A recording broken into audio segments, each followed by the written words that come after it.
নমস্কার বন্ধুরা, আমি প্রণয় মজুমদার এবং আপনাদের চ্যানেল অ্যাস্ট্রো প্রণয়ে আপনাদের চ্যানেলে আমি আপনাদের প্রত্যেকজনকে স্বাগত জানাচ্ছি। বন্ধুরা, এই ভিডিওটা কর্কট রাশির ভিডিও, অর্থাৎ আপনি কর্কটের মানুষ হলে আপনার জীবনের কোন বয়সগুলো, কোন বছরগুলো বা কোন এজগুলো ভীষণ গুরুত্বপূর্ণ হয়, সেই আলোচনা বা সেই পূর্বাভাস আমি এই ভিডিওতে আপনাদের কাছে তুলে ধরবো বা শেয়ার করার চেষ্টা করব। প্রত্যেকটা ভিডিওতে প্রত্যেকটা দিন আমি আপনাদেরকে বলি, বন্ধুরা চ্যানেল আপনাদের, ভিডিও আপনাদের, তো সাথে একটু থাকতে হবে। প্রত্যেক দিনের আপডেটগুলো আমি নিয়ে আসার চেষ্টা করি। এবং বন্ধুরা অবশ্যই ডেসক্রিপশান রইল, ফোন বা হোয়াটসঅ্যাপ নাম্বার রইল, চাইলে ইচ্ছা হলে মনে হলে যোগাযোগটা রাখবেন, কথা বলবেন, অসুবিধা নেই। তাহলে শুরু করছি, চলুন। দেখুন, চেম্বারে বহু মানুষ আসেন, প্রত্যেক দিন আপনাদের সাথে ফোনে কথা হয়, অনলাইন কনসালটেশনগুলো চলে, তো এইভাবেই কিছু এক্সপিরিয়েন্স তৈরি হয়। এবং কর্কট রাশির মানুষজনদের সাথে যখন কথা হয়, তাদের থেকে আমি জানতে পারি যে তারা কোন বয়স, কোন সময়টা বা তাদের দশা অন্তর্দশা কী চলছে, এইভাবে একটা জিস্ট তৈরি করেছি, সেগুলোই আপনাদের কাছে তুলে ধরছি। এখানে আর কিছু নেই, এক্সপিরিয়েন্সগুলো শেয়ার করা। তাহলে আপনি যখন কর্কটের মানুষ, এবং বন্ধুরা ধরুন আপনি একটি বাচ্চা ছেলে, আপনার হয়তো 20 বছর বয়স, সামনে বড় জীবন পড়ে রইল, এই বয়সগুলোকে একটু দেখে নিতে হবে। তাহলে চলুন শুরু করছি। কর্কটের মানুষজনদের ক্ষেত্রে জীবনের সেরা বছর বা অশুভ বছর কোনটা হয়, কোনগুলো হয়, আলোচনাটা করা যাক। কর্কট রাশির মালিককে চন্দ্র না? চন্দ্র। এবং চন্দ্র রাশির মালিক খুব কুইক একটা প্ল্যানেট, খুব দ্রুত তার গতি থাকে। তাহলে কর্কটের জাতক বা জাতিকাদের প্রথম যে বয়স, সেটা হচ্ছে 4 নম্বর বয়স। বা ধরুন 4 নম্বর বয়স যখন চলে, কিছু গুরুত্বপূর্ণ ঘটনা ঘটে পরিবারের ক্ষেত্রে। হয়তো একটা 4 বছরের বাচ্চার তার মনে রাখা সম্ভব নয়। বহু ক্ষেত্রে আমি দেখেছি যে এই 4 বা নাম্বার 4 এই এজটায় হেলথ তো ভোগায়। অনেক মা বলেছেন যে আমার ছেলের এখন 4-4.5 বছর বয়স, শরীর নিয়ে ভীষণ ভুগছে। এই যে বয়সটা কর্কটের মানুষজনদের জন্য, ছেলে বা মেয়ে, অবশ্যই সন্তান, এই বয়সটা কিন্তু লক্ষ্য রাখতে হয় বা নজর রেখে চলতে হয় কর্কটের মানুষজনদের ক্ষেত্রে। 2 নম্বর বয়স 7 এবং 8। এই 7 বা 8, আমি 5-6 বলছি না কিন্তু, অর্থাৎ 7 মানে ধরতে পারি একটা ছেলে বা মেয়ে 2 বা 3-তে পড়ছে। এই বছরে এই বয়সটাতে বিশেষত দেখুন, এদের তো তখন নিজস্ব কিছু থাকে না, পরিবার পরিজন, বাবা মা, আত্মীয় স্বজন, এটাই সব হয়। কিন্তু এই এজটা বা এই বয়সটায় পারিবারিক কোনো গোলযোগ, পারিবারিক কোনো গণ্ডগোল এবং গুরুস্থানীয় কোনো ব্যক্তির বিয়োগ হতে পারে, অসুবিধা হতে পারে, পরিবার নিয়ে একটা ট্রেস বা পরিবার নিয়ে একটা প্রেশার কিন্তু থেকে যায়। তো বন্ধুরা, এই বয়সটা কিন্তু খুব খেয়াল রাখতে হয়। শনির বয়স, শনি 8 মানে শনিদেব, এবং শনি কর্কটের ক্ষেত্রে মারক। তো এই বয়সটাকে বন্ধুরা কর্কটের মানুষজনদের জন্য অবশ্যই নজর রাখতে হয় বা খেয়াল রাখতে হয়। নেক্সট যে এজটার কথা বলবো, 13, 12.5, 13, মূলত 13, এই বয়সে গিয়ে রাহু হচ্ছে কর্কটের ক্ষেত্রে অন্যতম সেরা দুশ্মন বা শত্রু বলতে পারি। তো সেই জায়গা থেকে দাঁড়িয়ে 13 বছর বয়সটি প্রচণ্ড একটা অস্থিরতা। 7-8, 13 মানে 7/8, ছেলে বা মেয়েগুলোর মানে 7-8 মানে 7-8 বছর নয়, 7-এ বা 8-এ পড়ছে এরকম বয়স। তো এই যে 12 শেষ, 13 শুরু, 13 পুরোটা, এই বয়সে প্রচণ্ড একটা চঞ্চলতা, অস্থিরতা, পড়াশোনায় গোলযোগ, গুরুস্থানীয় ব্যক্তি, গুরুজনদের সাথে বিবাদ, বাবা মার মুখে মুখে কথা বলা এসে যায়। এই বয়স কিন্তু লক্ষ্য রাখতে হবে। এই বয়স কিন্তু নজর রাখতে হয়, কারণ এই বয়সটা ভীষণ গুরুত্বপূর্ণ হয়। এবং এই বয়সে গিয়ে অনেক রকম ভুলভাল কিছু কাজকর্ম, ভুল সিদ্ধান্ত, ভুলভাল কিছু ব্যাপার স্যাপারগুলো কর্কটের ছেলে মেয়েদের ক্ষেত্রে, মানুষজনদের ক্ষেত্রে চলে আসে। তো 13টা খেয়াল রাখতে হবে। নেক্সট 16, 16 বৃহস্পতির বছর, কিন্তু এক্ষেত্রে বৃহস্পতি 6th-এর ফল দেয়, ষষ্ঠ ভাব। ষষ্ঠ থেকে মূলত শত্রুতা বিচার করা হয়। এখানে কোনো বাজে সঙ্গ পড়ে যাওয়া, এবং 16 হচ্ছে বৃহস্পতি মানে গুরুজন। আমি বহুজনদের ক্ষেত্রে দেখেছি গুরুস্থানীয় ব্যক্তিদের শরীর স্বাস্থ্যজনিত দিক তৈরি হয়ে যায় খারাপ। খুব ধরুন আমার ঠাকুমা, আমার দাদু বা আমার দিদা, এরা তো আমার খুব কাছের এবং সবচেয়ে প্রিয় পাত্রপাত্রীদের মধ্যে এনারা থাকেন।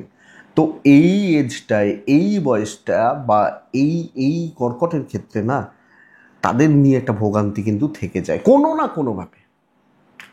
না কোনোভাবে একটা কিন্তু অসুবিধা তৈরি হয়। বাদবাকি পরের এজগুলো চলতে থাকে 20, 21, 20, বিশেষত 20, কিছু 19, 20, বলে না 19, 20 খুব গুরুত্বপূর্ণ বছর, কিন্তু ম্যানেজেবল। কিছু জনের ক্ষেত্রে বেশ ভালো রকম স্ট্রাগেল আছে, পড়াশোনায় হ্যাম্পার আছে, এটা আছে 19, 20 ক্ষেত্রে, সেটা সামান্য কিছু জনদের ক্ষেত্রে। কিন্তু স্ট্রাগেল এজ হচ্ছে 22। এই বয়স ফ্রাস্ট্রেশন বিল্ড হয়ে যায়, প্রচণ্ড একটা ট্রেস পড়ে যায়। আমি বহু ছেলে মেয়ের সাথে কথা বলেছি যারা সদ্য 22 পার করেছেন, 24, 25, 26 বছর যাদের বয়স, সদ্য 22 পার করেছেন। 22 বছর তাদের নাজেহাল করে দেয় কর্কটের মানুষজনদের ক্ষেত্রে। যখন তাদের এজ 22 হয়, 22 এই যে এজটি তাদের ক্ষেত্রে মানে ব্যতিব্যস্ত বা নাজেহাল করে দেয় তাদের। ভালো রকমভাবে স্ট্রাগল এবং দিক বিদিক শূন্য হয়ে যাওয়া, মানে কি করব, কি করা উচিত, কি করব, এই যে ব্যাপারটা, এই যে বোঝাটা, এটা বুঝতে বুঝতে অনেকটা সময় চলে যায়। তো এই এজটা ভীষণ চাপের একটা এজ হতে পারে। কিন্তু যাই 22 শেষ করে বুধে ঢুকছি, 23-এ ঢুকছি, 23 কিন্তু কেরিয়ার গড়ার সময় এবং এক্সপেক্টেড চাকরি বা আয় উন্নতি শুরু হওয়ার প্রথম ধাপ 23 হতে পারে। 23 অথবা 24-এ শুরু, বাট মূলত হচ্ছে 23 বেশিরভাগ জনের ক্ষেত্রে। কিছু জনের ক্ষেত্রে 24, কারণ বুধ দেখুন কাজ করা মানেই কিন্তু ক্ষয় শুরু হলো, এটা বুঝতে হবে। 1 থেকে 6 নম্বর ঘর মোটামুটি গড়ার জায়গা, কিন্তু তারপরের ঘরগুলো প্রত্যেকটাই ভাঙার জায়গা, এটা বুঝতে হবে। কিন্তু 7th হাউস দাম্পত্য জীবন আসা মানে অনেক কিছু আসা, যেখানে শারীরিক ক্ষয়গুলো তৈরি হয়। 7 থেকে শুরু হলো।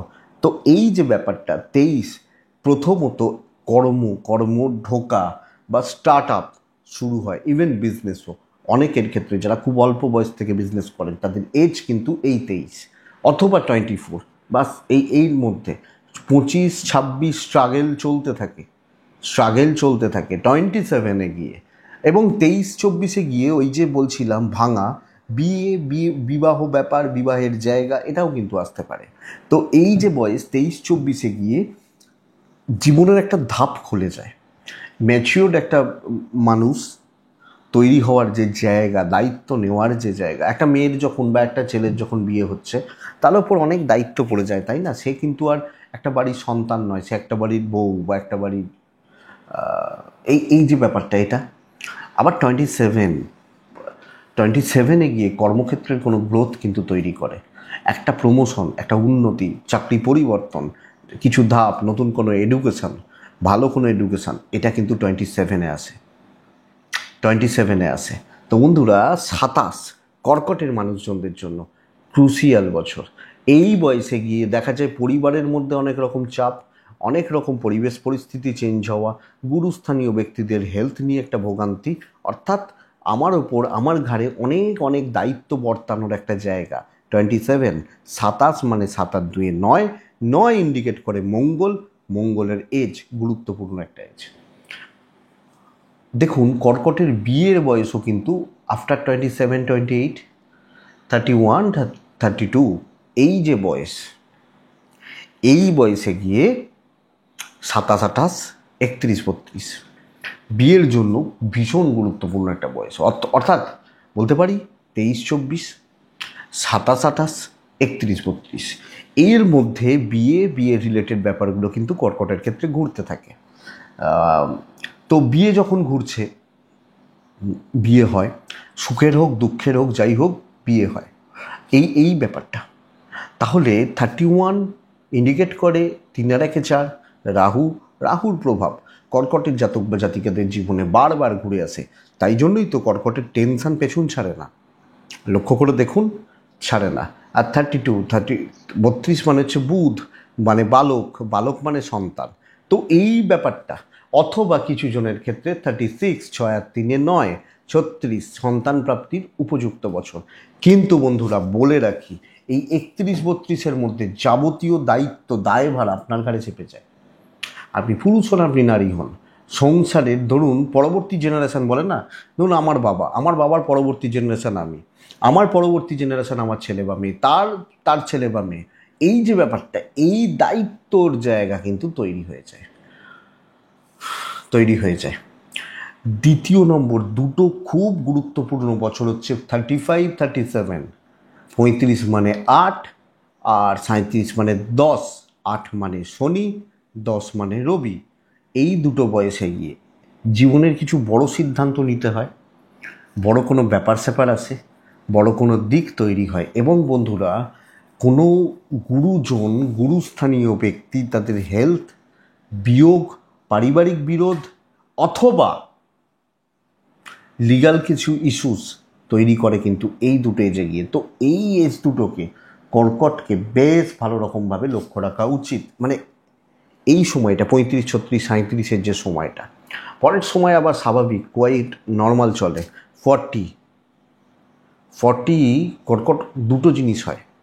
এক হচ্ছে নতুন কোনো ডিসিশানস কর্কট নেন, নতুন কোনো জীবনেরই অন্য কোনো ধাপ তৈরি হয়ে যায়।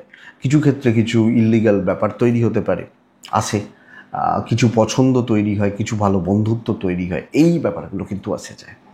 এবং মোটামুটি বলতে পারি ভাঙনের যে বছর 40 নেক্সট, এটা কিন্তু বলা হয় ভাঙনের একটা বছর। দেখুন, ল্যাবিস যদি ব্যাপার স্যাপারের ইন্টারেস্টেড হন, 42, 43 গাড়ি কেনা, ফ্ল্যাট বুক করা, প্রপার্টিতে ইনভেস্টমেন্ট, এই ধরনের ব্যাপার স্যার, ল্যাভিশ ব্যাপার, লাক্সারিয়াস ব্যাপার, 42, 43 এই সময়টা কিন্তু খুব গুরুত্বপূর্ণ কর্কটের মানুষজনদের জন্য। তো 42 বা 43 বছর বয়স কর্কটের ক্ষেত্রে একটা প্রাইম এজ হতে পারে। জীবনের যাবতীয় ভোগ, ভালো গোড়া, অনেকের স্বপ্ন থাকে। দেখুন, অনেকে প্রাইভেটে চাকরি করেন, সেই সূত্রে বিদেশ যাত্রা হয়, কিন্তু অনেকে থাকেন কি যে না ভাই, নিজে একটু বিদেশ ঘুরবো। তো এই সময় হতে পারে বন্ধুরা। কিন্তু বলে রাখি, 46, 47 দুঃখ আসে, কষ্ট আসে, মানসিক উদ্বেগ আসে, ভোগান্তি তৈরি হয়, বেশ একটা বড় শোক তৈরি হতে পারে, কোনো ঝঞ্ঝাট তৈরি হতে পারে। কিছু জনের ক্ষেত্রে গুরু প্রাপ্তি হতে পারে, কিছু জনের ক্ষেত্রে বড় কোনো অ্যাচিভমেন্ট আসতে পারে। যা হয় এখানে না, বড় কোনো ধাক্কা, নড়িয়ে দেওয়ার মতো ব্যাপার এটা আসে। তো এইটা একটা ঘটনা। অপরদিকে কর্কটের ক্ষেত্রে 54 অথবা 57 অথবা 50, তাহলে 50, 54, 57 2-3 বছরের ফারাকে 3 বছর 4 বছরের সন্তান সুখ প্রাপ্তির উপযুক্ত সময়, সন্তানের সাকসেস, সন্তানের অ্যাচিভমেন্ট, সন্তানের এস্টাবলিশমেন্ট। তো এই টাইমটাকে দেখতে হবে। যদি আমি কেরিয়ারের গ্রোথ দেখি, কর্কট কেরিয়ারের গ্রোথ মানে যা চলছে 51, 55, 58 এ তিনটে ডেডলাইন। কিন্তু 50, 51 অনেক কিছু ব্যাপার স্যাপার জীবনে আসতে থাকে। শরীর নিয়ে ভোগান্তি হতে পারে, অনেক রকম ব্যাপার স্যাপার হতে পারে, অনেক বেশি প্রেশার হতে পারে। এটা 50, 51 লক্ষ্য রাখার বয়স। হ্যাঁ, তো এই তিনটে যে এজ বা বছর, কেরিয়ারের গ্রোথ, প্রমোশন, বিজনেসের নতুন কিছু ইমপ্রুভমেন্ট। কিন্তু বন্ধুরা, 55, 54, 55-তে গিয়ে যদি কোনো লোন, যদি কোনো টাকার ক্রাইসিস আসে, সেই ক্রাইসিস কিন্তু পেছু ছাড়ে না, থ্রু আউট দ্য লাইফ অনেকটা সময় খেয়ে নেয়। তো 54, 55-তে এই ব্যাপারটাকে একটু দেখে নেওয়া উচিত বা বুঝে নেওয়া উচিত। আর দুটো বছর বলবো, 62, 66 শরীর নিয়ে বড় রকমের স্ট্রেস তৈরি হয়, অথবা পরবর্তী জীবনগুলো মোটামুটি ভালো চলতে পারে। কিন্তু 62, 66 6 আর 2 8, 6 6 12, 2 আর 1 3, 3 মানে বৃহস্পতি, শরীর নিয়ে বড় রকমের কোনো স্ট্রেস বা ভোগান্তি। এই হচ্ছে মোটামুটি একটা এজের স্প্লিটগুলো। আমি আশা করব বন্ধুরা, ভিডিওটা হয়তো চলতে গিয়ে সাপোর্ট করবে বা সাহায্য করবে, কিছু মিলবে। আমি এক্সপেক্টই করি না আপনাদের ক্ষেত্রে পুরোটা মিলবে, আপনারা কি বলবে। কিন্তু বন্ধুরা, একটা কমেন্ট চাই, আপনাদের কতটা মিললো, আপনাদের ভালো লাগলো কিনা, বা আপনাদের কতটা বুঝতে পারলেন, এইটা কিন্তু একটু কমেন্ট করে জানাতে হবে। আমার বুঝতে সুবিধা হবে, আমি বুঝতে পারবো না যে হ্যাঁ সত্যি কাজে লাগলো বা কাজে লাগছে কি না, মনে হলে হোয়াটসঅ্যাপও করতে পারেন, কিন্তু একটা কমেন্ট করে গেলে খুব ভালো লাগবে। দয়া করে করবেন, কারণ আপনাদেরই তো চ্যানেল, প্রত্যেক দিন ভিডিও আছে নিয়ে আসি, তো মনে হলে করে যান না একটা। এটুকুই থাক। ভালো থাকুন, সুস্থ থাকুন, আবার রোজই আসছি, তো সাথে থাকুন এবং শান্তিতে থাকুন। নমস্কার।